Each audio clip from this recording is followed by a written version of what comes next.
Sean todos bienvenidos a este nuevo video tutorial de nuestra asignatura Introducción a la Ciencia, Tecnología e Innovación de la Facultad de Ciencias Administrativas, Contables y Económicas de la Universidad Popular del Cesar. Con ustedes, quien les habla, su docente William Rocha. El día de hoy continuaremos con el tema que previamente habíamos abordado, en donde se hacía un detalle, se realizaba un detalle de lo que se consideraba era el comportamiento de la ciencia en lo que se le denominaba como la Edad Moderna y parte del siglo XX. ¿Qué acontecimientos fueron los de mayor relevancia o de más importancia para la construcción de todo lo que fue la ciencia, la tecnología y la innovación durante este periodo de tiempo? Pero es importante aterrizar cómo todo este tipo de desarrollo que se fue dando a través de la evolución histórica de la sociedad como tal y el conjunto de avances que se fueron presentando, que se fueron desarrollando, que se manifestaron en los diferentes periodos de la historia, y cómo la confluencia de todos ellos ha permitido contar con todos los avances que tenemos hoy en día, tanto desde el punto de vista tecnológico, el punto de vista científico, el punto de vista social, etcétera, etcétera. Sería como la frase que manifestaba Newton en una de sus explicatorias, de que ninguno de sus desarrollos habría sido posible si no hubiera él estado sobre hombros de gigantes. ¿A qué se refería él con ello? Pues que sus descubrimientos, ¿ya?, o sus invenciones, o el desarrollo matemático que generó, o los cálculos a los que logró llegar para determinar la fuerza de la gravedad, por ejemplo, cómo los planetas se atraían por otros astros de mayor masa, etcétera, etcétera. Ninguno de esos avances habrían sido posibles si no fuera por todo el desarrollo que otros pensadores, otros científicos llegaron a presentar o a llevar a cabo mucho antes que él. Por lo tanto, la ciencia es una construcción constante de conocimientos que se va basando en todo lo que se ha ido acumulando a través de los diferentes periodos de tiempo. Y para el campo de nuestras ciencias sociales, y más específicamente de las disciplinas en las que nos encontramos nosotros en el seno de la Universidad Popular del Cesar, y más concretamente en la Facultad de Ciencias Administrativas, Contables y Económicas, pues es igual, ¿no? Tanto la administración de empresas como la contaduría pública, como la economía, como el comercio internacional, han establecido un conjunto de principios, doctrinas, teorías, construcciones teóricas, epistemológicas, etcétera, que han tenido un conjunto de avances a través del tiempo, ¿no?, que se han ido nutriendo del constante desarrollo, no solo en el propio campo de la disciplina como tal, sino en las distintas ciencias que le han brindado apoyo y han servido en conjunto, ¿cierto?, basado en lo que es la complejidad y la interdisciplinariedad, a cimentar lo que hoy en día conocemos como las ciencias sociales desde el punto de vista de las disciplinas económico-administrativas. Entonces, en este video tutorial vamos a abordar algunos elementos que han sido importantes en la construcción científica de lo que es las disciplinas de la facultad como tal. Entre ellas las que pues en este momento estamos viendo en nuestra pantalla, que son la administración de empresas, la contaduría, la economía y el comercio internacional. Por lo tanto, veamos de qué forma han evolucionado este conjunto de disciplinas para llegar a lo que hoy en día las conocemos como tal, y cuál es el conjunto de principios que marcan el derrotero a seguir para la práctica tanto pedagógica como científica de estas disciplinas dentro de el seno del aula de clase, ¿no?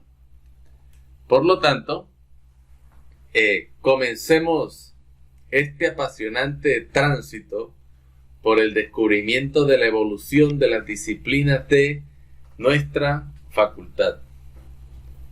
E iniciemos con la evolución de la administración de empresas. Ahora, para la evolución de la administración, pues lo que tenemos que mencionar es que a lo largo de la historia, la humanidad, ¿cierto?, ha hecho unos anuncios de una administración moderna que fue hace muy poco y con una lentitud que se podría decir que impresionante, porque la administración como tal no surgió sino hasta el siglo XX como disciplina propiamente dicha, ¿no? ¿Por qué? Porque a partir de esta época del siglo XX, recordemos también con los avances de la edad moderna, la revolución industrial, etc., fue que se vino a registrar un desarrollo de notable pujanza e innovación. Ahora, una de las posibles razones que explica esto, en la actualidad, la sociedad típica de los países desarrollados tiene muchas organizaciones y la mayor parte de las obligaciones sociales se confía a estas organizaciones, que deben ser administradas para que sean más eficientes y eficaces. Poco antes, a mediados del siglo XIX, la sociedad era completamente diferente. Miren, las organizaciones eran pocas y eran pequeñas. Predominaban los pequeños talleres, los artesanos, las escuelas pequeñas, los profesionales independientes como los médicos, los abogados, los artistas, etcétera. Trabajaban era a cuenta propia, ¿no? Si ustedes ven muchas de las películas donde el doctor era el que visitaba a los pacientes en su casa, ¿no? A pesar de que el trabajo ha existido desde siempre en la historia de la humanidad, y eso es un hecho evidenciable, el desarrollo de las organizaciones y su administración son un capítulo de reciente aparición, ¿no? Porque para llegar a lo que hoy en día se conoce como administración, fue necesario que transcurriera un largo tiempo y este tiempo estuvo marcado por unos episodios, comenzando con la influencia de los filósofos, ¿no? Porque desde la antigüedad, la filosofía aportó mucho de sus conceptos actuales a la administración que conocemos hoy en día. Por ejemplo, el filósofo griego Sócrates expone su punto de vista sobre la administración en la Ética a Nicomaco, cuando afirma que es una habilidad personal separada del conocimiento técnico y de la experiencia. O sea que ya él hablaba sobre la administración en esta época. Y Platón, ¿cierto?, que era otro filósofo griego, discípulo de Sócrates, analizó los problemas políticos y sociales derivados del desarrollo sociocultural del pueblo helénico, ¿no?, que era donde él se encontraba. En la República, que es uno de sus textos, expone la forma democrática de gobierno como la más conveniente para la administración de los asuntos públicos. Mientras tanto, Aristóteles, ¿cierto?, que era alumno de Platón, fue el filósofo más influyente hasta el inicio de lo que se conoció como la era moderna. él dio el primer impulso a disciplinas como la filosofía, la cosmología, la noxiología, que es la teoría del conocimiento, la metafísica, la lógica y las ciencias naturales. Además de que abrió horizontes para el actual conocimiento humano, en el cual tuvo una gran influencia. Ahora, en el libro, uno de sus libros, ¿no?, que se llama Política, que trata sobre la organización del Estado, Aristóteles distingue tres formas de administración pública: la monarquía, la aristocracia y la democracia.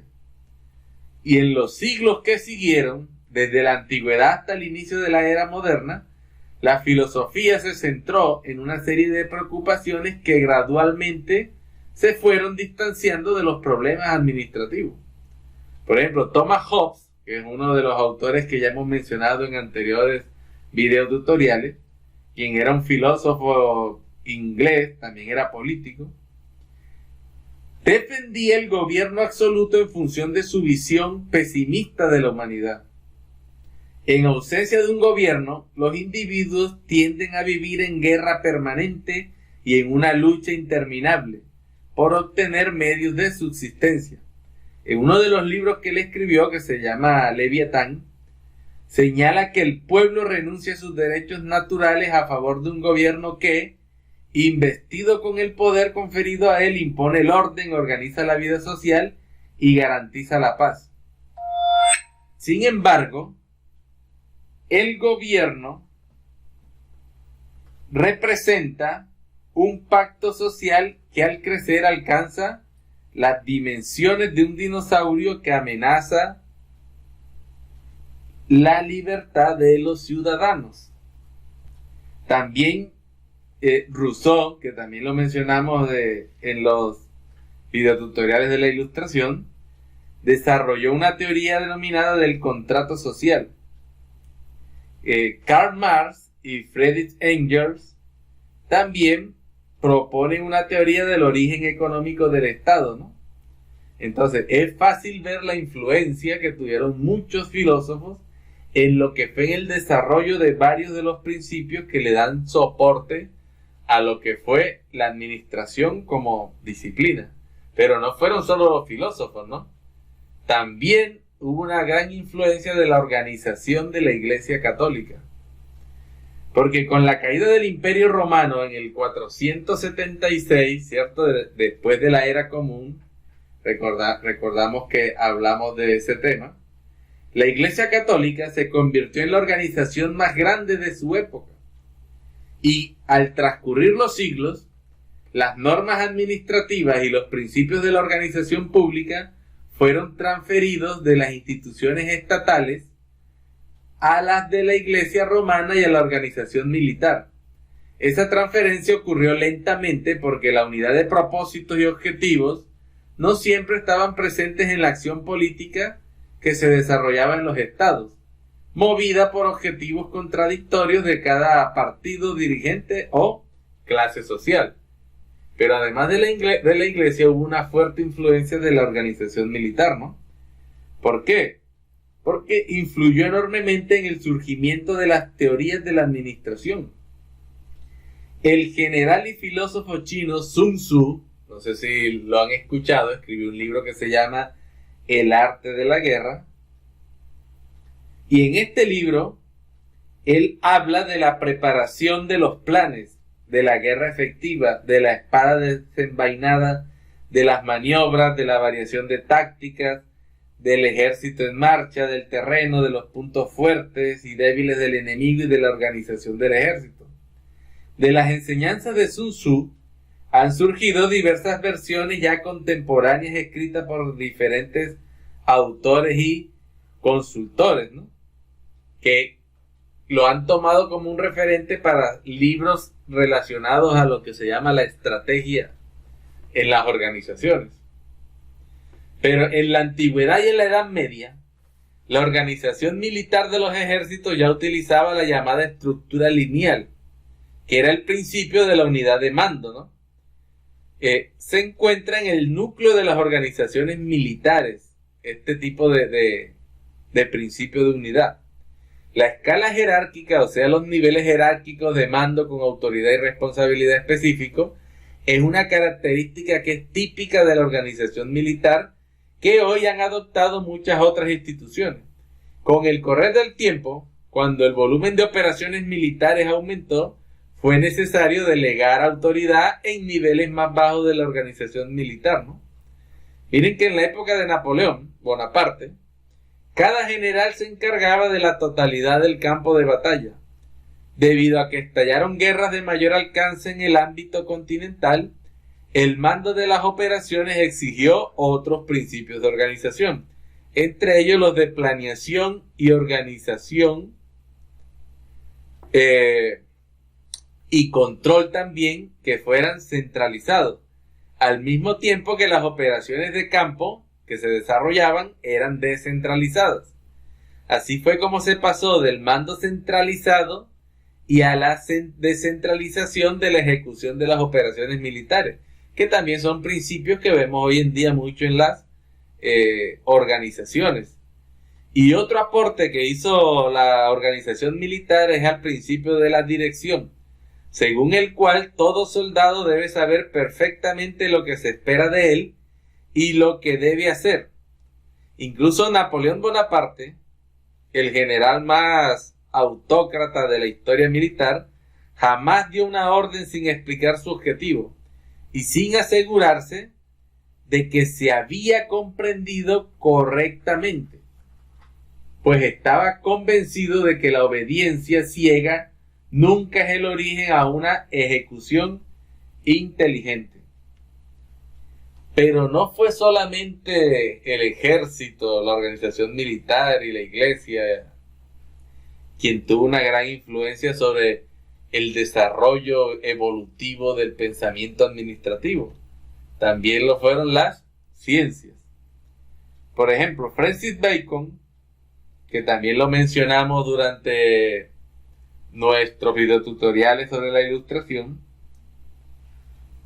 quien era un filósofo y estadista inglés, fundador de la lógica moderna basada en el método experimental e inductivo, manifestaba su preocupación práctica por separar experimentalmente aquello que es esencial de lo que es accidental o secundario. Miren que Bacon se adelantó al principio ahora conocido en la administración como la primacía de lo principal sobre lo secundario. Y también René Descartes, que fue otro de los que mencionamos también en nuestros videotutoriales anteriores, quien es considerado el fundador de la filosofía moderna, dio a luz las coordenadas que llevan su nombre e impulsó las matemáticas y la geometría de la época. Recuerden que se llama el plano cartesiano, ¿no? En la filosofía alcanzó la fama por su libro El discurso del método, en el cual describe su enfoque filosófico llamado cartesiano, cuyos principios son, que estos son temas que lo van a ver con mayor detalle en teorías del conocimiento científico. El primero es el principio de la duda sistemática o de la certeza. El segundo era el principio del análisis o de la descomposición. El tercero era el principio de la síntesis o de la composición. Y el cuarto era el principio de la enumeración o de la verificación. Entonces miren que el método cartesiano tuvo una influencia decisiva en la administración, de manera notable en los enfoques normativos y prescriptivos, como en el caso de la administración científica, la teoría clásica y la neoclásica, muchos de cuyos principios se basaron en la metodología cartesiana, predominantemente en el análisis y la división del trabajo. Galileo Galilei, que fue otro de nuestros mencionados en videotutoriales anteriores, considerado el padre de la ciencia moderna, ¿cierto? Porque recordemos ya que el padre de la ciencia como tal, que se le considera que fue el primer gestor de la ciencia, lo teníamos era en la época de la antigüedad, ¿cierto? Y su nombre era Tales de Mileto. Entonces, Galileo demostró muchas de las enseñanzas de Aristóteles, ¿no? De que había dado unos 1500 años atrás. Y mostró que algunas eran erróneas. Galileo partía de la observación de hechos aislados. Miren que eso ya es un principio científico, ¿no? Para establecer leyes que fueran capaces de prever acontecimientos en el futuro. Y creó las condiciones para que surgiera la física newtoniana. Toda la ciencia empezó a funcionar dentro de ese esquema. También Isaac Newton, que es considerado el científico más influyente de la historia de la ciencia, y con su física newtoniana tradicional, introdujo una fuerte tendencia al determinismo matemático y a la exactitud en la administración. Para Newton, el mundo físico era ordenado, lógico y matemáticamente previsible, y la influencia de la física newtoniana, por su racionalismo, exactitud, causalidad y mecanicismo, fue profunda en las demás ciencias y fue fundamental durante el inicio de la teoría de la administración. Otro factor que influyó en el desarrollo de la administración como tal fue la revolución industrial. ¿Por qué? Porque con la invención de la máquina de vapor por James Watt, como lo habíamos visto también en videotutoriales anteriores, y su posterior empleo en la producción de bienes, surgió una nueva concepción del trabajo que modificó completamente la estructura social y comercial de la época y provocó veloces cambios muy profundos en el terreno económico, político y social, los cuales en el lapso de solo un siglo fueron mayores que en todo lo ocurrido en el milenio anterior. La llamada revolución industrial, que se inició en Inglaterra, se puede dividir en dos épocas distintas, ¿no? La que fue de 1780 a 1860, que fue la primera revolución industrial o del carbón y el hierro, y la de 1860 a 1914, que fue la del acero y la electricidad. Entonces, la primera revolución industrial, que creció de forma acelerada, alcanzó su mayor grado de desarrollo a partir del siglo XIX y pasó por 4 fases, ¿no? Que la primera fue la mecanización de la industria y de la agricultura. La segunda fue la aplicación de la fuerza motriz en la industria. La tercera fue el desarrollo del sistema fabril. Y la cuarta fue la espectacular aceleración que se dio en los temas de los transportes y las comunicaciones. Y a partir de 1860 comienza a delinearse la segunda revolución industrial, ¿no? Que fue una nueva fase del desarrollo que tuvo su origen en 3 hechos importantes: el proceso de fabricación del acero, el perfeccionamiento de lo que era el dinamo o el motor, y también el motor de combustión interna, que fue inventado por Daimler. Eso fue en 1873 aproximadamente. Ahora, ¿cuáles fueron las principales características de esta segunda revolución industrial?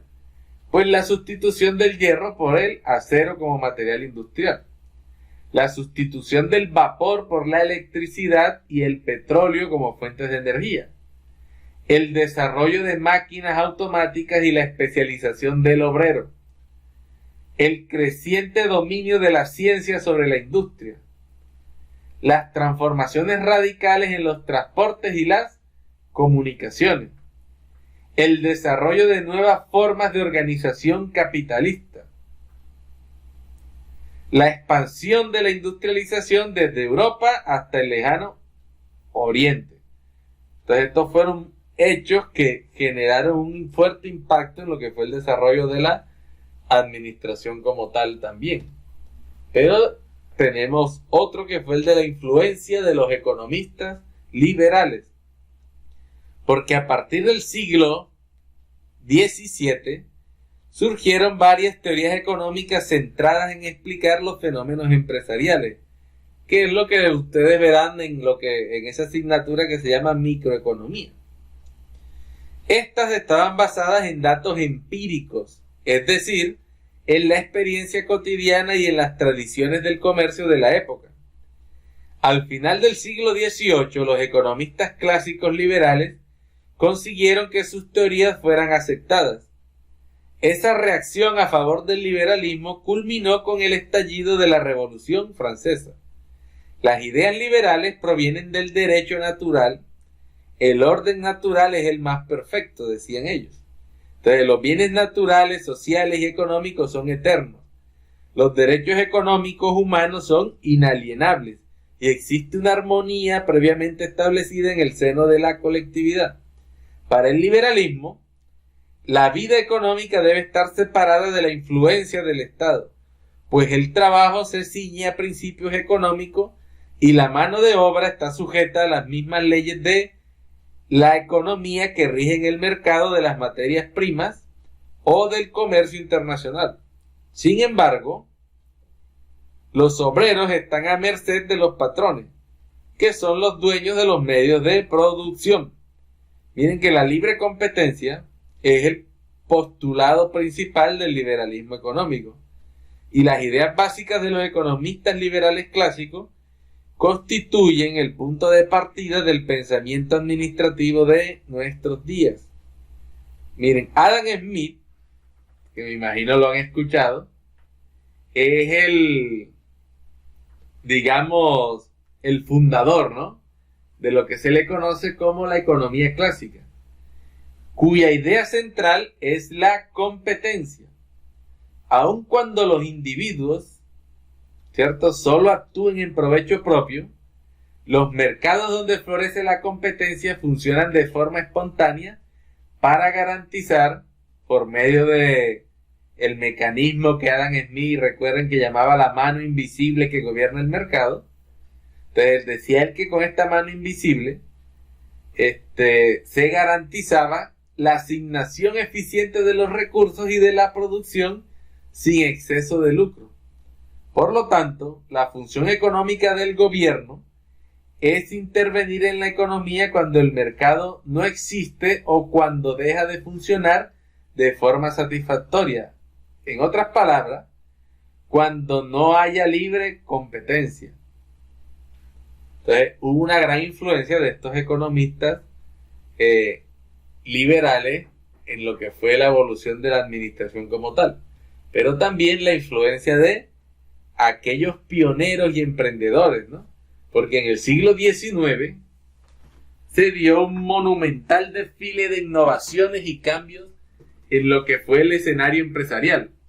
El mundo cambiaba y las empresas también, y las condiciones para la aparición de la teoría de la administración se estaban ya consolidando. Entonces, en Estados Unidos, alrededor de 1820, el mayor negocio empresarial privado eran los ferrocarriles, que constituían un poderoso núcleo de inversiones de toda una clase de inversionistas.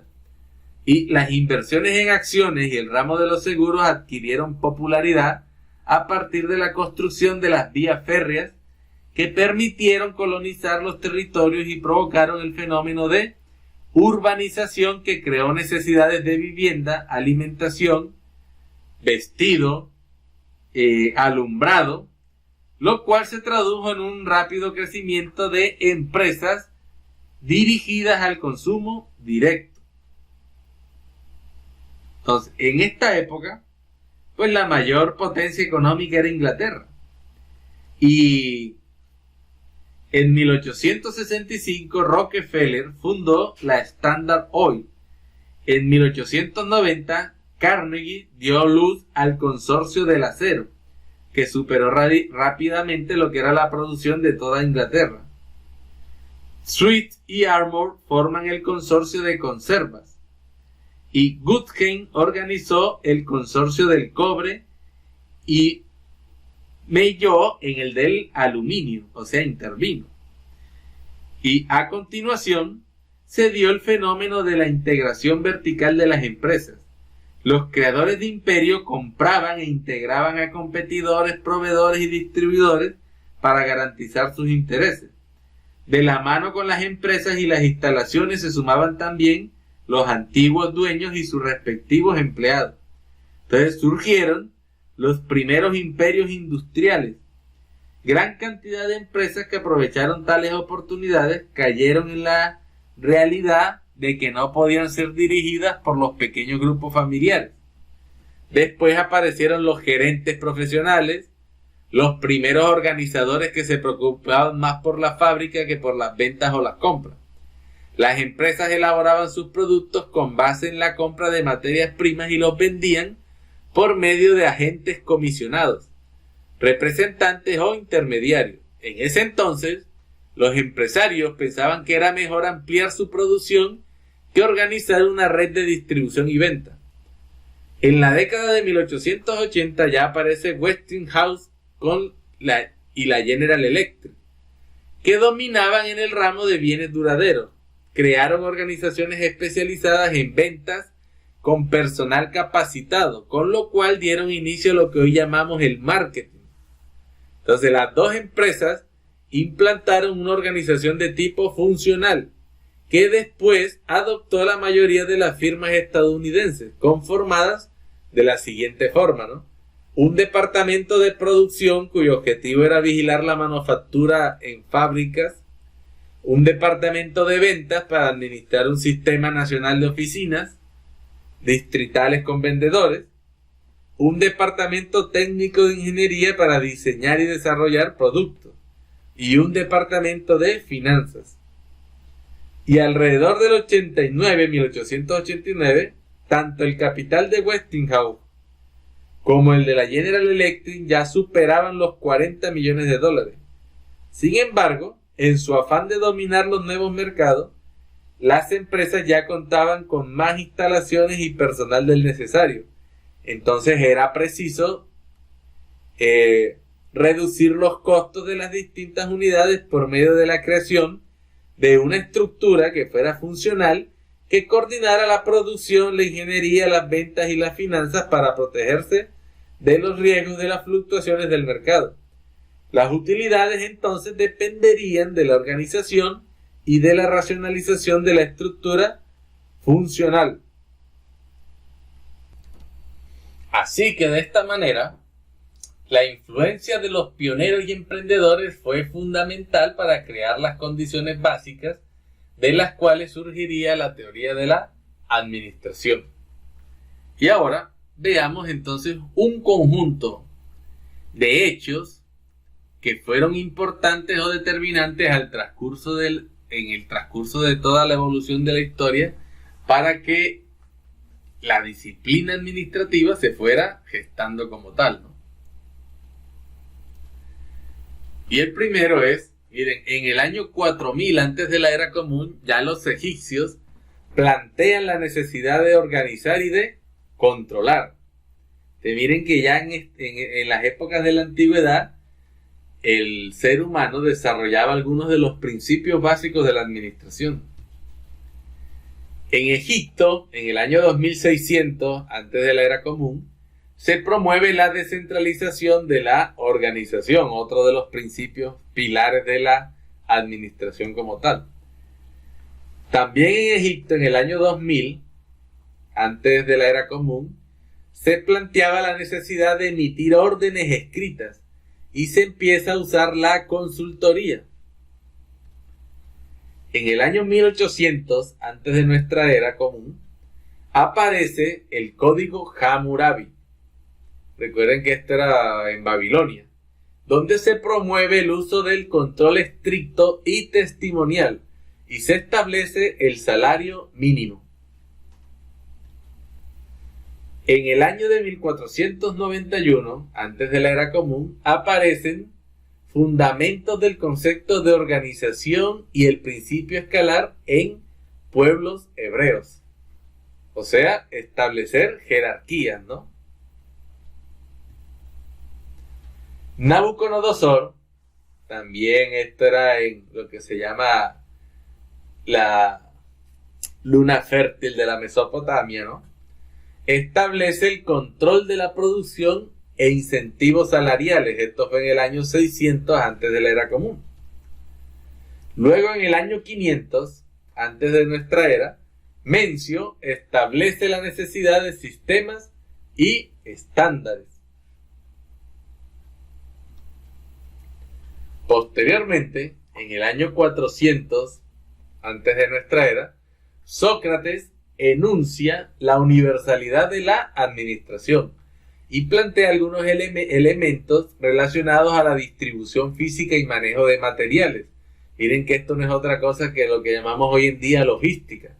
Y Platón habla del principio de especialización, que es uno de los principios de la administración también. En el año 175, antes de la era común, Catón, que esto era en Roma, establece la descripción de funciones. Ya en el año 284, también en Roma, ya esto era en nuestra era común, o ya no antes de la era común, sino después de la era común, Diocleciano plantea, ¿cierto?, o propone la delegación de la autoridad, que es otro de los principios, ¿cierto?, para hacer más eficientes las organizaciones. En el año de 1436, la contabilidad de costos aparece, los balances contables y el control de inventarios, ¿no? Entonces, para que vean que son elementos de la actual contaduría y que tuvieron su influencia también en el desarrollo y la evolución de la administración de empresas como tal. En el año 1525, Maquiavelo propone el principio de consenso organizacional, liderazgo y tácticas políticas. Recordemos que Maquiavelo es famoso por su libro que se denomina El Príncipe. Sir James Stuart, en el año de 1767, propone la teoría de la fuente de autoridad o especialización. Y ya en 1776, Adam Smith, fundador de la economía clásica, ¿cierto?, define el principio de especialización de los trabajadores y el concepto de control. En 1799, Eli Whitney impulsa el método científico aplicado a temas de la administración de empresas, en la contabilidad de costos y también en el control de calidad. En el año 1800, Matthew Boulton establece la estandarización de operaciones, métodos de trabajo y la asignación de aguinaldos y el desarrollo de auditorías a los trabajadores. En el año de 1810, Robert Owen define prácticas de personal, como el entrenamiento de los obreros, y se fijan planes de vivienda para estos. En 1832, Charles Babbage propone el enfoque científico dentro del desarrollo de temáticas como la división del trabajo, el estudio de tiempos y movimientos. Entonces recordemos que son elementos fundamentales de lo que es el desarrollo también de la teoría administrativa. En 1856, Daniel McCallum establece el organigrama en la administración ferroviaria. En 1886, Henry Metcalfe habla de la administración como arte y como ciencia. En 1911, entonces aparece el pionero de lo que se llama la administración científica, donde empiezan a sentarse o a cimentarse los pilares de todo lo que se fue construyendo para ya la disciplina administrativa vista desde el punto de vista, ¿cierto?, como una ciencia. Ya le dio un mayor fundamento a los conceptos que se desarrollaban y lo hizo desde la fábrica, ¿no?, viéndolo desde el estudio de operaciones que se desarrollaban en la fábrica. Esto lo hizo en un libro, ¿no?, que se llamaba Los Principios de la Administración Científica. que fue publicado en 1911. Entonces mencionaba los principios que sustentaban la perspectiva científica de la administración y que le daban un nuevo giro a la manera de cómo se hacía el trabajo en aquella época. Entonces, es así como las personas que administran la producción deben adquirir nuevas responsabilidades con el desarrollo de los planteamientos de Frederick W. Taylor y sus postulados de la administración científica.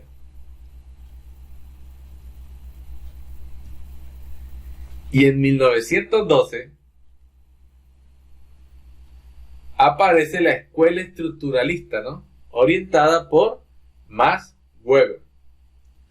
Y recuerden que tiene una teoría que se llama la teoría burocrática de las organizaciones. En 1918 ya aparece Henry Fayol con su escuela clásica de la administración. Otro de los grandes pioneros dentro de lo que es la teoría administrativa. En 1925, Elton Mayo establece los principios de la escuela de las relaciones humanas, ¿cierto? Ahora, con relación a Weber, recuerden que él era un sociólogo alemán y que analizó profundamente las organizaciones desde puntos de vista diferentes, porque estudió aspectos de burocracia, la democracia, la autoridad y el comportamiento. Incluso tiene unos libros que se llama La economía y sociedad y el de la ética protestante, ¿cierto? Donde trata de demostrar en sus planteamientos cómo los países que tienen una tendencia al protestantismo tienen mejor calidad de vida y un Producto Interno Bruto superior a los países que no tienen esa orientación de tipo religioso. Y con relación a Henry Fayol, recuerden que en su teoría clásica él establece lo que llamaban las funciones de la administración y planteaba que esas funciones podían ser divididas en funciones técnicas, funciones comerciales. O sea, las técnicas eran relacionadas con la producción de bienes o servicios, ¿no? Las comerciales eran relacionadas con la compra, venta o el intercambio de los productos. También hablaba de funciones financieras que eran relacionadas con la búsqueda y la gerencia del capital. Hablaba de funciones de seguridad que eran relacionadas con la protección y preservación de los bienes y las personas. Y también hablaba de funciones contables, ¿no?, que eran relacionadas con los inventarios, los registros, los balances, etc. Luego Elton Mayo, con su teoría de las relaciones humanas, la desarrolló en colaboración con, por ejemplo, con Abraham Maslow, con Douglas MacGregor, con Mary Parker Follett, que eran autores de teorías administrativas de la época, ¿no? Esto fue en los Estados Unidos. Esto fue en esta época, aproximadamente en el año de 1925. Entonces, fue básicamente la teoría de las relaciones humanas un movimiento de reacción y de oposición a la teoría clásica de la administración, ¿no? Ahora, en 1943 aparece Kaoru Ishikawa planteando su teoría del control total de la calidad, ¿no? Entonces, las principales ideas de Ishikawa se encuentran en un libro que él escribió que se llama ¿Qué es el control total de la calidad? La modalidad japonesa. En él indicaba que el control total de la calidad en Japón se caracteriza por la participación de todos, desde los más altos directivos hasta los empleados más bajos, y puso especial atención en el desarrollo del uso de métodos estadísticos, prácticos y accesibles para la industria. Entonces, digamos que ahora vino un periodo de tiempo donde la administración se centró casi que de forma práctica en el tema del control de la calidad. Porque miren que ya en 1955 Herbert Simon plantea lo que se denomina su escuela cuantitativa de la administración. Y esta escuela lo que consideraba era que el quehacer de la corporación o de las organizaciones puede ser facilitado si por una parte se logra medir en aspectos cuantitativos cada uno de los elementos que afectan la empresa, y por la otra si se analizan los problemas organizacionales a la luz de ciertos modelos matemáticos relacionados con la toma de decisiones. Entonces, estos modelos matemáticos ustedes los pueden ver en muchas de las asignaturas que le dan fundamento a la teoría administrativa, como por ejemplo la investigación de operaciones, ¿no? Las teorías de la decisión, lo que es el manejo electrónico de datos, los métodos estadísticos, cuando ven estadística y los métodos aplicados al desarrollo de la administración. Pero todo este tipo de modelos matemáticos que se utilizan en el desarrollo de la práctica administrativa hacen parte de lo que se llama la escuela cuantitativa de la administración. Ya en 1965 aparece la teoría de la calidad de William Ouchi.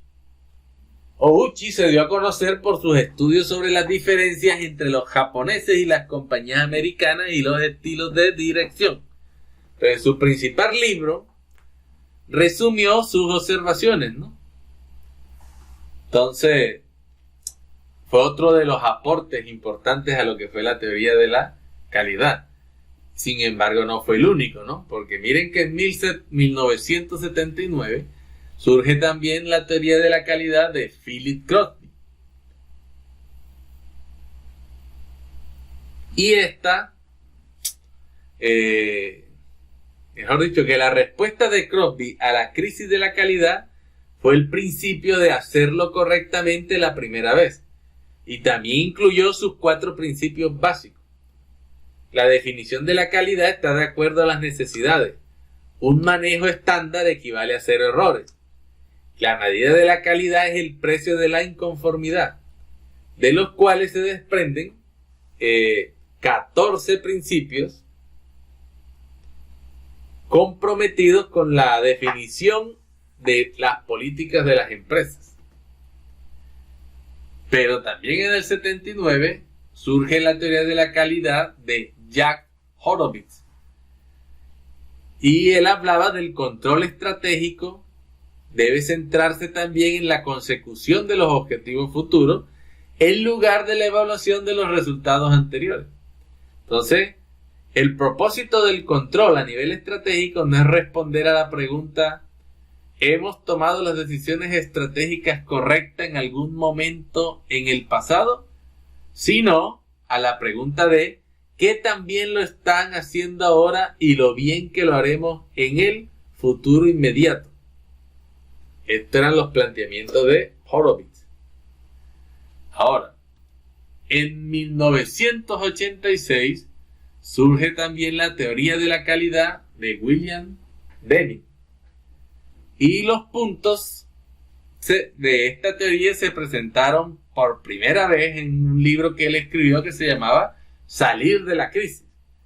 Crear constancia en la mejora de productos y servicios con el objetivo de ser competitivo y mantenerse en el negocio, además proporcionar puestos de trabajo. Entonces, adoptar una nueva filosofía de cooperación en la cual todos se benefician y ponerla en práctica enseñándola a los empleados, clientes y proveedores. Estos eran parte de los principios de la teoría de calidad de Deming. Y ahora, aparecen entonces, a partir de ahora, unos enfoques actuales de la administración, ¿no? ¿Por qué? Porque los sistemas administrativos, obvio que son de vital importancia para cualquier tipo de empresa, independientemente de cuál sea la actividad económica de estas. Y si no tenemos un sistema muy organizado, muy claro para poder mejorar cada día el servicio hacia nuestros clientes, no podrá ser una empresa exitosa, por lo que para los diferentes tipos de empresas se requiere de estar al día con las nuevas temáticas que van surgiendo en el campo de la administración. Entonces, ustedes van a escuchar que hay muchos enfoques actuales de la administración y dentro de ellos van a encontrar temas como estrategia organizacional, equipos de alto desempeño, el benchmarking, la reingeniería, la calidad total. Entonces, son muchos aspectos que han surgido y que tratan de marcar esos nuevos enfoques actuales de la administración, pero no solo desde el campo de la práctica administrativa como tal, sino la introducción de temáticas interdisciplinarias que provienen de otras ciencias totalmente diferentes. ¿Por qué? Pues porque la teoría de la administración está atravesando por un periodo de intensa y profunda revisión y crítica. Entonces, miren, desde los tiempos de la teoría estructuralista no se veía una ola tan grande de revisionismo como el que se presenta hoy en día en el campo de la administración. El mundo cambió y por ende la teoría administrativa también lo debe ser a la par de los cambios que se han estado presentando en el camino. Pero, ¿hacia dónde va esto? Entonces se puede ofrecer alguna influencia con lo que está pasando en la ciencia moderna actual y los efectos que esto tiene sobre la teoría administrativa. O sea que, en pocas palabras, la administración de empresas como tal no está alejada de este movimiento de crítica, ¿cierto?, y de renovación que se está dando frecuentemente. Ahora, en realidad la teoría de la administración pasó por 3 periodos durante su trayectoria. El primero fue el periodo cartesiano y newtoniano de la administración, ¿no?, que fue en esta etapa donde se crearon las bases teóricas de la administración, iniciada por Taylor y Fayol, que contempló principalmente la administración científica, la teoría clásica y la neoclásica. Pero también vino un segundo periodo, que fue el periodo sistémico de la administración, y se presentó debido a la influencia de la teoría de los sistemas, que a partir de la década de 1960 sustituyó el reduccionismo, el pensamiento analítico y el mecanicismo por el expansionismo, el pensamiento sistémico y la teleología, respectivamente. Y hubo un tercer periodo que es el periodo actual de la administración, que está ocurriendo gracias a la profunda influencia de las teorías del caos y de la complejidad en la teoría administrativa. En otras palabras, el cambio llegó para quedarse en el mundo organizacional. ¿Por qué? Miren, la ciencia siempre guardó una estrecha relación entre sí. Siempre, todas las ciencias, por eso son complementarias. Hay una interdisciplinariedad entre ellas. Principalmente después de la revolución sistémica y cibernética, lo que ocurre en un campo científico penetra inmediatamente en los demás, lo cual genera un desarrollo científico que, si bien no es homogéneo, por lo menos es relativamente concomitante o se presenta con relativo atraso. Un hecho que se presentó en la biología en el siglo XIX y otros 5 ocurridos en la física a inicios del siglo XX tuvieron una enorme influencia en la teoría administrativa del principio del siglo XXI. Entonces miren que uno dirá, pero ¿qué efecto pudo tener descubrimientos que se presentaron en la ciencia, en la biología y en la física, en la administración como tal?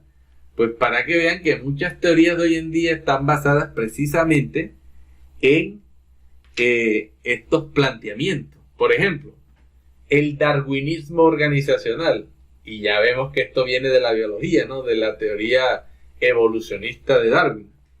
¿Por qué? Porque se aplican los conceptos de la teoría evolutiva de Darwin al concepto de la empresa o la organización. Porque se dice que no son las grandes organizaciones las que se comen a las pequeñas. Hoy, el tamaño no es lo que cuenta. Las organizaciones más ágiles de cualquier tamaño son las que truncan el paso de las organizaciones lentas. también de cualquier tamaño. Importa el dinamismo de la organización, no su magnitud o su tamaño. En esta carrera sin fin ocurre una verdadera selección darwiniana, ¿no? Donde lo que prima en el campo organizacional es la adaptación, el aprendizaje y el cambio son los ingredientes básicos de las especies organizacionales exitosas. Entonces miren qué nos está diciendo esto, que solo aquellas empresas que se adapten mejor a los cambios del medio son las que van a sobrevivir. Esto es a lo que se le denomina darwinismo organizacional. Pero también aparece la teoría cuántica, ¿ya? Y miren que la teoría cuántica, cierto que hablamos ya de este mundo, lo mencionamos también en otros videotutoriales y al comenzar nuestras clases, de cómo existe un mundo de partículas donde las cosas no funcionan igual que según la física clásica. Y esto también se ve reflejado en la teoría administrativa, la teoría cuántica, imagínense. Porque la teoría moderna de la administración describió los cambios organizacionales en términos de quantum, que es un término propio de la física cuántica. El cambio cuántico significa un cambio de varios elementos al mismo tiempo, en contraposición al tradicional cambio gradual de un elemento a la vez, como en la estrategia y después en la estructura y en los procesos. El cambio cuántico es complejo, imprevisible, intangible, dinámico y se organiza solo. Por lo tanto, el administrador tiene que tener esa visión, ¿cierto?, hacia una perspectiva cuántica de la administración, como proponen estas nuevas teorías, ¿no? Porque tiene una perspectiva de que el mundo es intangible, invisible y abstracto, es más dinámico, en continuo cambio, es imprevisible, indeterminado, está sujeto al efecto de la conciencia del observador porque manifiesta un tipo de realidad que es subjetiva, parte de un sistema, ¿no? Porque todo es parte de un todo interrelacionado. El todo es el que determina las partes y es afectado por aquello que escapa a la vista. Las cosas suceden a partir de cierta distancia. Entonces, esta teoría ha tenido un impacto fundamental, miren, en lo que hoy es el fundamento de la organización como tal. Pero también está la teoría de la relatividad, ¿ya?, que obviamente de nuestro físico famoso Albert Einstein. ¿Y cómo influyó esto en la administración? Pues lo hace porque Einstein demostró que las nociones de tiempo y de espacio son relativas. Según él, la relatividad rige el mundo.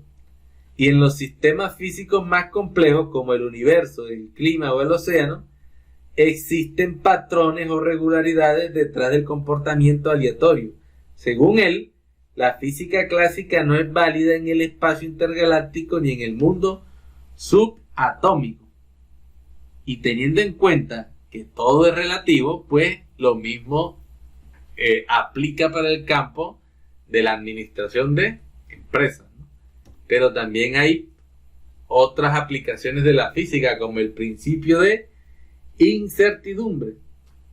El principio de incertidumbre es de un físico que se llama Werner Heisenberg, que lo habíamos mencionado también en videotutoriales anteriores, y sobre el cual hay una serie de televisión que está basada, que tienen a este personaje de protagonista, ¿no?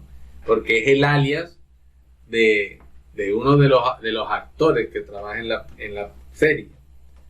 Entonces, el principio de incertidumbre significa que la realidad depende de aquello que escogemos para medirla, más específicamente del conjunto de lentes que escogemos para mirarla. Entonces, si vemos el mundo externo a través de una lente cultural de paradigmas aprendidos, se presentaría una realidad tridimensional concreta, un mundo de partículas compuesto por objetos naturales. Y si vemos el mundo externo sin las distorsiones de nuestro lente cultural, solo presentará ondas de posibilidades energéticas.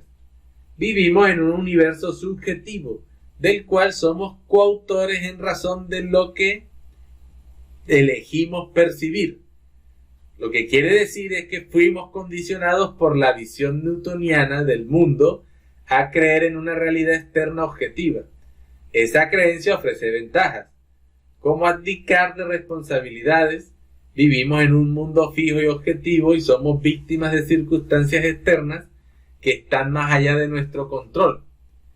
Si el mundo tridimensional es subjetivo, entonces, como seres perceptivos, desempeñamos un importante papel como creadores de todo lo que vemos y lo que vivimos. Entonces, como decía un autor llamado Prigogine, lo que quiera que sea que llamemos realidad, solo se nos revela por medio de una construcción mental activa que adoptamos para percibirla y entenderla. Entonces, miren, aquí lo que están es tratando de aplicar un principio que es físico, que se aplica es para escenarios físicos y para ciertos modelos, a un campo social, ¿cierto? Eso es lo que están tratando de establecer con esto del principio de incertidumbre. Lo que puede que no sea totalmente aplicable, ¿no? Porque, ¿qué necesitamos para saber si esto es cierto? Pues la comprobación mediante un proceso metodológico, sistemático, progresivo, que se valide con un método científico y que nos aporte pruebas y evidencias para poder establecer que estos principios realmente tienen una aplicación práctica o me pueden llevar a hacer inferencias de cómo podría ser el comportamiento de ciertas variables en un futuro dado. Pero además del principio de incertidumbre nos aparece la teoría del caos. Y la teoría del caos, pues, lo que nos establece es que existen un conjunto de variables que son impredecibles. Porque el estado final de un sistema no es un punto cualquiera. Ciertos recorridos parecen tener más sentidos que otros o ocurren con mayor frecuencia. Entonces, los llamados atractores extraños permiten que los científicos prevean el estado más probable de un sistema, pero no precisamente cuándo va a ocurrir dicho fenómeno. Entonces, eso es lo que puede suceder con la previsión del tiempo, ¿no? O con la previsión de un tsunami o de un maremoto. Tradicionalmente, miren que la palabra caos ha sido relacionada con desorden. Porque en la mitología y las cosmogonías antiguas, el caos era un vacío oscuro infinito que precedía a la creación del mundo. Entonces, desde tiempos inmemoriales, el ser humano se confronta con lo desconocido y lo percibe como caótico y atemorizante. Pero a partir de Descartes, como lo quieran llamar, la lógica y la racionalidad de la ciencia emprendieron una lucha permanente contra el caos para explicar el mundo y reducir la incertidumbre. Sin embargo, en la ciencia moderna, caos significa un orden disfrazado de aleatoriedad. Lo que parece caótico es en realidad producto de un orden subliminal en el cual pequeñas perturbaciones pueden causar grandes efectos debido a que el universo no es lineal. Para la ciencia moderna, los fenómenos deterministas, ¿cierto?, que obedecen al principio de linealidad de causa y efecto, constituyen una pequeña minoría de los eventos naturales. En la naturaleza todo cambia y evoluciona continuamente. En el universo nada es pasivo o estable. La noción de equilibrio representa un caso particular y poco frecuente. En realidad, no existen cambios en el universo, lo que existe es el cambio. El estado de equilibrio, o de homeostasis, como se le denomina también, el determinismo y la causalidad lineal son casos muy singulares en un universo primordialmente evolutivo, donde todo es flujo, transformación y cambio. En el transcurso del siglo XX, gracias al enfoque sistémico, la ciencia pasó de la visión clásica de una realidad en permanente estado de equilibrio a la visión de una realidad sujeta a perturbaciones y ruidos, pero que de forma natural tendía a regresar al equilibrio. Para la teoría del caos, el desorden, la inestabilidad y el azar en el campo científico son la norma, la regla, la ley. La influencia de estas ideas en la teoría administrativa es contundente. A fin de cuentas, seguimos buscando el orden y la certidumbre en un mundo lleno de incertidumbre e inestabilidad. Entonces, los modelos de administración basados en la vieja visión del equilibrio y el orden han caducado.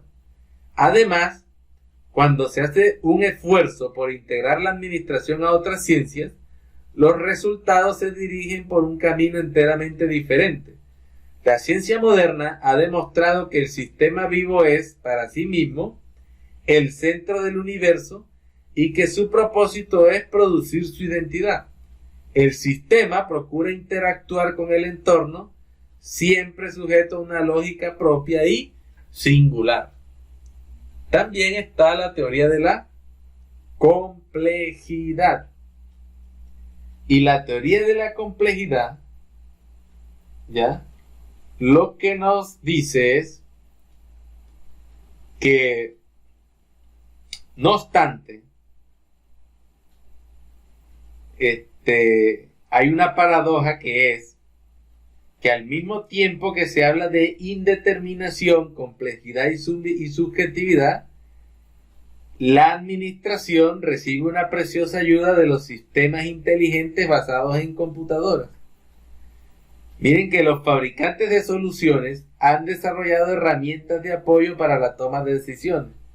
El desarrollo tecnológico de los sistemas de administración y el empleo de la inteligencia artificial han elaborado programas que imitan el proceso de razonamiento que emplean las personas para resolver problemas, compuestos estos por bancos de datos y reglas que los especialistas usan para hacer inferencias sobre un problema y determinar lo que deben hacer. Estas reglas constituyen el centro del sistema inteligente que funciona como base de apoyo para las decisiones administrativas. Y no cabe duda que las reglas siempre equivalen a los enfoques prescriptivos y normativos típicos de las antiguas teorías de la administración. Pero ahora viene una pregunta, ¿no? ¿Esto significa que la teoría general de la administración ha regresado por medio de los nuevos enfoques tradicionales que proporciona la tecnología moderna? Ahora, es necesario que todo cambie permanentemente, que todo quede igual. Hay mucho en juego. La evolución de la teoría general de la administración promete ser profunda, ¿no? ¿Por qué? Porque es que cuando uno habla de la teoría de la complejidad, miren, es la parte de la ciencia que trata de lo emergente. La física cuántica, la biología, la inteligencia artificial y de la forma en que los organismos vivos aprenden y se adaptan. Es un producto que es derivado de la teoría del caos. En el estudio del comportamiento de las partículas fundamentales que componen todas las cosas del mundo, la física cuántica ofrece conclusiones ambiguas e indeterminadas. Entonces, ¿cómo es posible que la realidad se le revele al ser humano por medio de un mundo de cosas concretas y determinadas, siendo que está compuesta por aspectos indeterminados? Asalta esta pregunta, ¿no? Pero es que el mundo cuántico tiene sus, lo mencionábamos en una de nuestras primeras clases, ¿no? Tiene sus, llamémoslo, exquisiteces, ¿no? Miren que la lógica de la ciencia de la complejidad sustituye el determinismo con el indeterminismo y la certidumbre con la incertidumbre. Entonces, los físicos tuvieron que reconstruir las bases sobre las cuales la ciencia se había desarrollado desde tiempos del mundo mecánico previsible y lineal de Isaac Newton. Algunos autores sostienen que existe un paralelo entre el mundo de la ciencia y de los negocios, lo cual demuestra que de igual manera la teoría de la administración también tendrá que asentarse sobre bases nuevas que definan una nueva lógica para la actuación de las organizaciones. Para abordar los movimientos ondulatorios de los negocios será necesario cambiar totalmente la teoría de la administración basada en estos principios, ¿no? Entonces, todas esas contribuciones, lo que acabamos de ver, ¿no? El darwinismo organizacional, la teoría cuántica, la teoría de la relatividad, el principio de incertidumbre, la teoría del caos, la teoría de la complejidad, etc., aportaron una nueva concepción de la ciencia y de la realidad en que vivimos. En resumen, la ciencia moderna no solo ha descubierto nuevos campos científicos, sino que ha redefinido el sentido mismo de lo que ella es. Por ejemplo, la ciencia abandonó el determinismo y aceptó el indeterminismo y la incertidumbre inherentes al hombre, a las sociedades y por ende a las organizaciones. La ciencia dejó de lado la idea de una simplicidad inherente a los fenómenos del mundo natural y abrazó la complejidad también inherente al hombre y a sus sociedades y organizaciones. Y la ciencia abandonó el ideal de objetividad como única forma válida de conocimiento y, al fin, asumió la subjetividad, característica principal de la conducta humana, ¿no? Y si es de la conducta humana, también de las organizaciones. Entonces, complejidad significa imposibilidad de llegar al conocimiento completo de la naturaleza. La complejidad no permite dar certidumbre de algo que es incierto. Solo puede reconocer la incertidumbre y tratar de dialogar con ella. Ahora, en esta temática, como llegamos con la introducción de lo que fue la evolución de la administración en el desarrollo de este video tutorial, pues muchos de estos principios aplican no solo para la administración de empresas, porque también aplican tanto para la contaduría, tanto para la economía como para el comercio internacional. Porque miren que estas son disciplinas científicas que se interrelacionan todas entre sí. O sea, hoy en día no miramos la ciencia como campos aislados de conocimiento, sino que se tiene en cuenta la complejidad de los principios que se desarrollan en el seno de cada una de estas ciencias y el grado de interdisciplinariedad que existen entre ellas.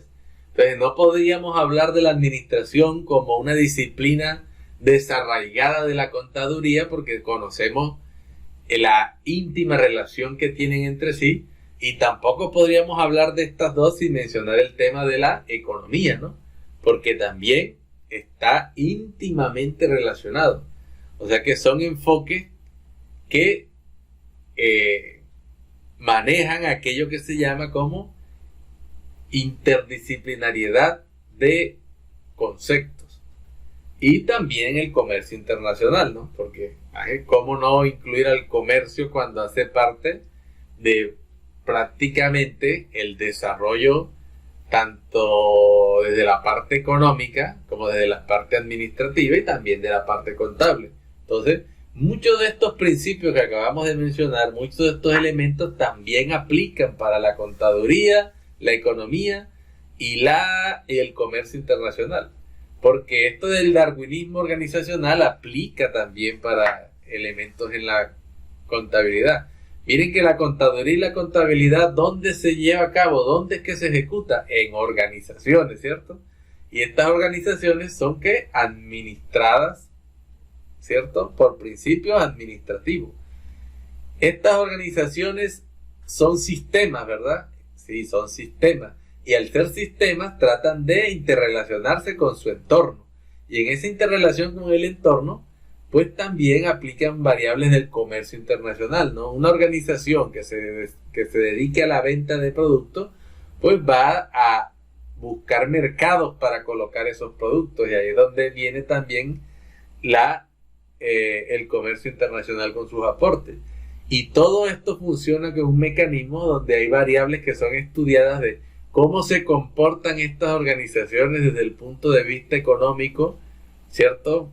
desde la microeconomía y cómo en su conjunto intervienen también en el manejo de cifras ya de carácter mucho más completo, que podrían ser estudiadas desde la macroeconomía.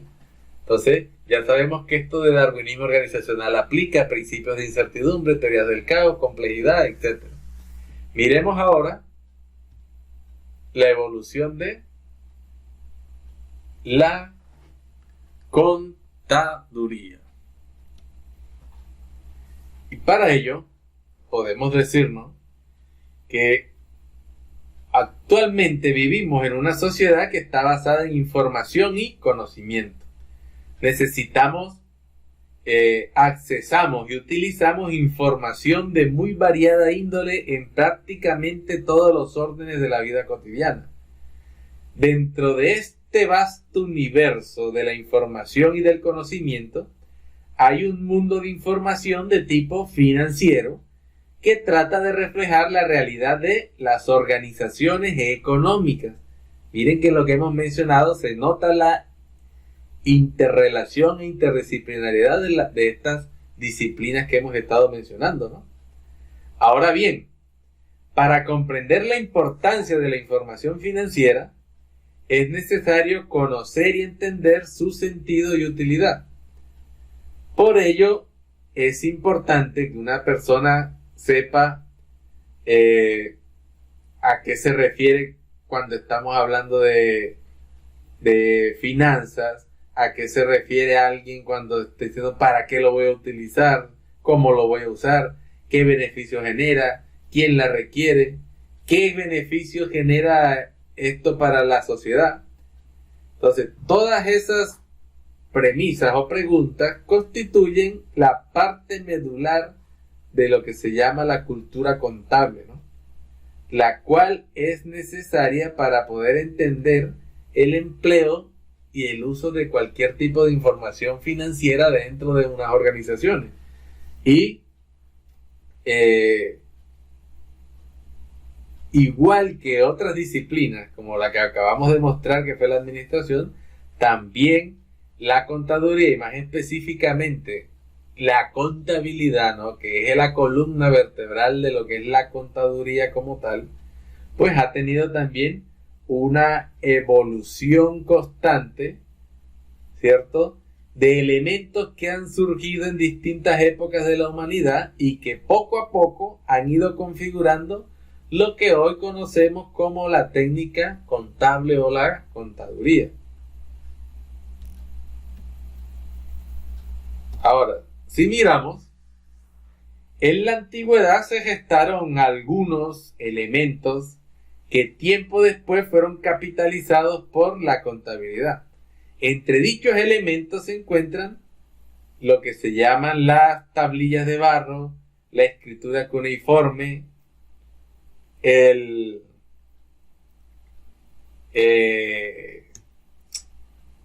la escritura pictográfica y jeroglífica, la posición y el registro de cantidades, el sistema de pesas y medidas,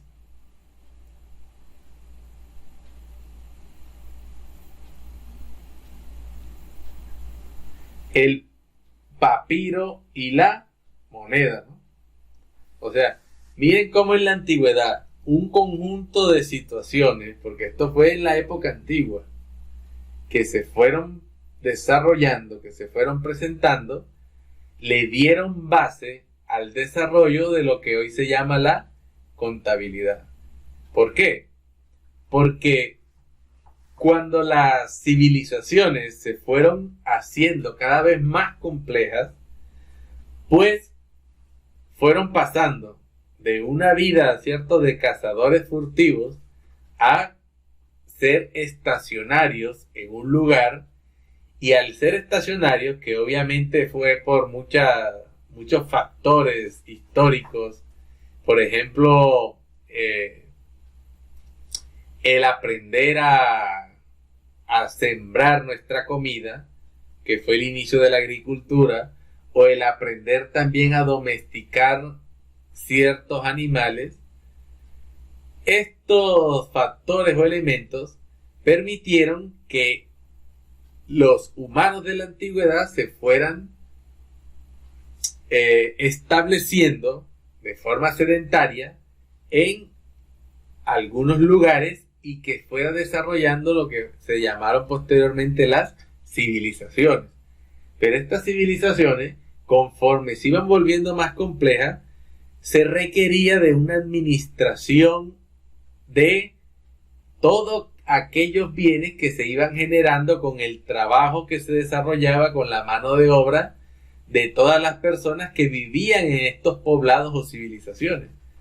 ¿Por qué? Cuando surge la agricultura, entonces empieza la necesidad de tener que contar el grano que se iba recolectando, de tener que contar el trigo que se iba también recolectando, de tener que contar los animales que se tenían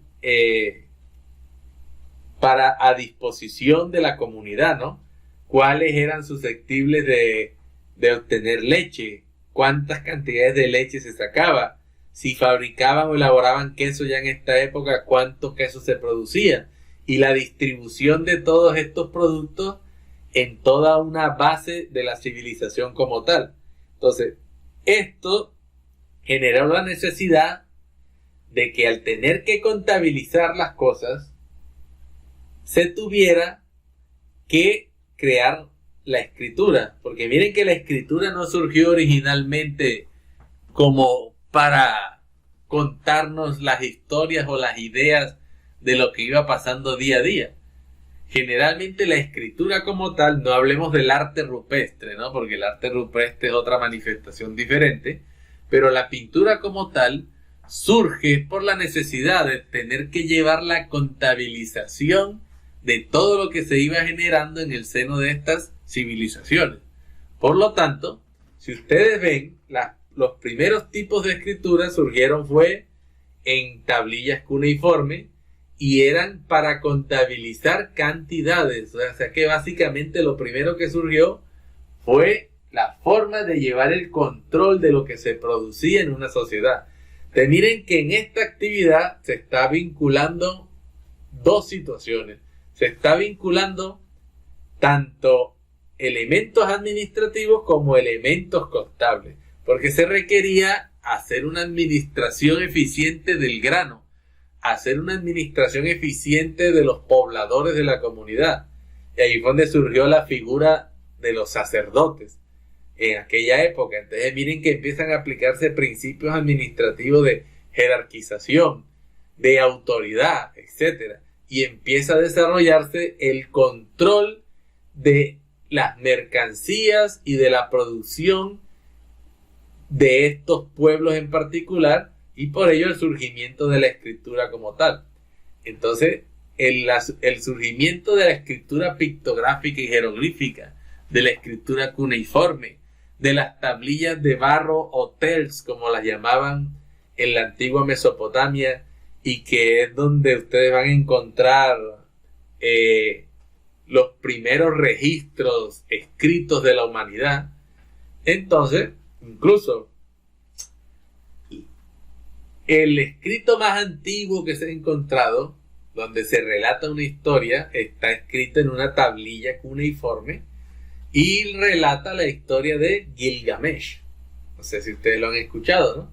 Entonces, la historia de Gilgamesh es un relato donde se establecen también prácticamente un cuento basado, obvio, tiene mucho carácter de ficción, porque está basado en la historia de un rey del imperio sumerio, ¿no? Y relata cómo él quería conocer el secreto de la vida eterna, y para hacerlo emprende un via crucis, ¿cierto? Un viaje para poder conocer cuál era el secreto de la vida eterna, porque estaba muy aburrido porque las mujeres que amaba y sus amigos habían muerto y quería saber el secreto de la vida eterna. Y en eso conoce a Utsanapis Ususudra, quien le relata que eso de la vida eterna es solo cuestión de los dioses, pero que para él es como si a él le hubieran dado la vida eterna porque él fue escogido para una tarea. ¿Y cuál fue esa tarea? Pues se relata todo el acontecimiento que aparece en distintas mitologías, entre ellas el relato de lo que fue Noé, donde se habla del diluvio y donde se tienen que llevar todos los animales a una embarcación. Bueno, este es el mismo relato que aparece en el relato de Noé, solo que aquí no se llama Noé, sino que se llama Ziusudra o Usanapich, y se relata lo mismo, ¿no? Que los dioses en Lili y Enki tuvieron una discusión sobre los humanos. Uno de ellos estaba disgustado porque los humanos hacían mucho ruido y quería deshacerse de ellos, y por eso envió el diluvio. Pero el otro dios, todo benevolente, escogió a Ziusudra y le dijo que construyera una embarcación para que salvara a una pareja de cada especie animal. Y lo único que cambia con el relato de Noé es el número de días que duró la lluvia, ¿no? Porque mientras en uno fue 40 días y 40 noches, acá fueron 7 días y 7 noches. Pero el relato total es casi que idéntico. Sueltan también al ave para que vaya a mirar si ya bajaron las aguas, etc. Eso lo van a encontrar ustedes en tablillas de barro cuneiforme que fueron escritas en el imperio sumerio en la antigüedad, ¿no? Entonces miren que en la antigüedad ya se conocía de esto, de la escritura para llevar la contabilidad, de la posición y el registro de cantidades. Miren que ya yo sabía cómo la posición y el registro para poder hacer cálculo de cantidades. Se estableció un sistema de pesas y medidas, ¿no? Para llevar el control de todo el grano que se recogía, etcétera. Y se desarrolló por primera vez lo que fue una protomoneda, ¿no? Que fue como el inicio de lo que era el sistema de la moneda de hoy en día. Ahora, posteriormente, ¿no? Durante ya la Edad Media, se creó el sistema numérico arábigo y se iniciaron las cruzadas y se desarrollaron nuevas rutas mercantiles, situaciones que propiciaron la necesidad de contar con algún tipo de registro de transacciones comerciales. Y en el Renacimiento entonces surgió la imprenta y comenzaron a registrarse las operaciones mercantiles, lo cual ayudó a perfeccionar la técnica contable. Tiempo después, ya durante la época de la Revolución Industrial, se dio validez oficial a la profesión contable y surgió lo que se llama como el mercantilismo y la industria, ¿no? Entonces fue la Ilustración el periodo donde se dio validez oficial a la profesión contable, ya, porque fue para la época de la Revolución Industrial. Surgen entonces durante este periodo lo que es la industria y el mercantilismo. Sin embargo, miren que la reglamentación de la actividad contable, así como los reportes públicos de mayor calidad, surgieron fue apenas en lo que fue la edad contemporánea, ¿no? Que fue el desarrollo de toda la normatividad contable como ustedes la conocen hoy en día. Y en el inicio ya del siglo XXI se ubica en un ambiente ya que es de globalización de la economía, de internacionalización de los mercados financieros y de un mayor, podríamos decir, enfoque en aspectos de transparencia y rendición de cuentas a los diferentes usuarios de la información, ¿no? Esto ya es en el siglo XX en adelante. Ahora, si bien la historia de la contabilidad se remonta aproximadamente a 7000 años desde que se registró la existencia de tablillas de barro, a lo largo de ese periodo se han presentado 3 sucesos que marcaron la evolución de lo que es la contabilidad como tal. Miren que el primero fue en 1494, cuando Fray Luca Pacioli sentó las bases de la contabilidad en un documento que tituló Summa Arithmetica Geometria Proportioniti et Proportionalita, ¿verdad? Porque está escrito en latín, el cual considera por primera vez el concepto de la partida doble. Entonces miren que la partida doble surge en la época del Renacimiento, ¿no? Como lo vemos acá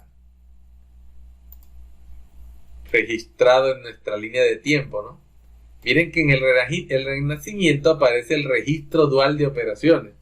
Esto aparece con Fray Luca Pacioli, con su concepto de partida doble o dual, que basa su lógica en la premisa de que las transacciones económicas impactan doblemente en la situación financiera de las organizaciones.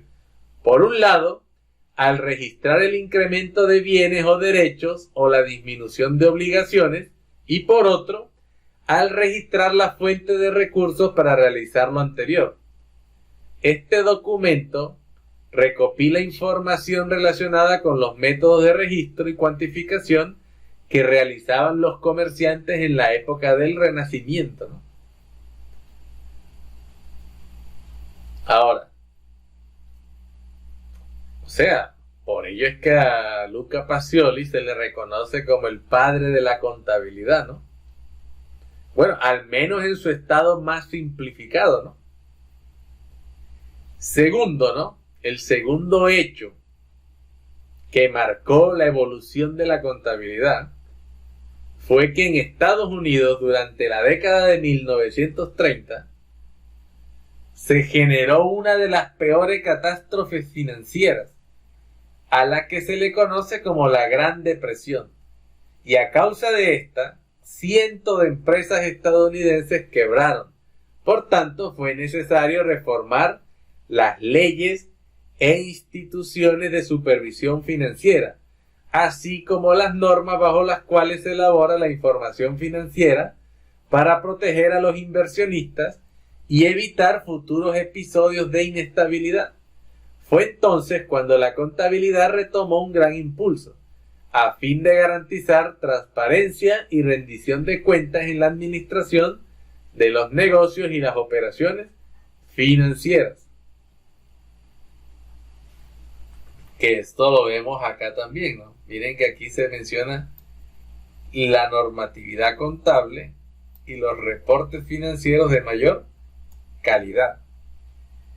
Y el tercer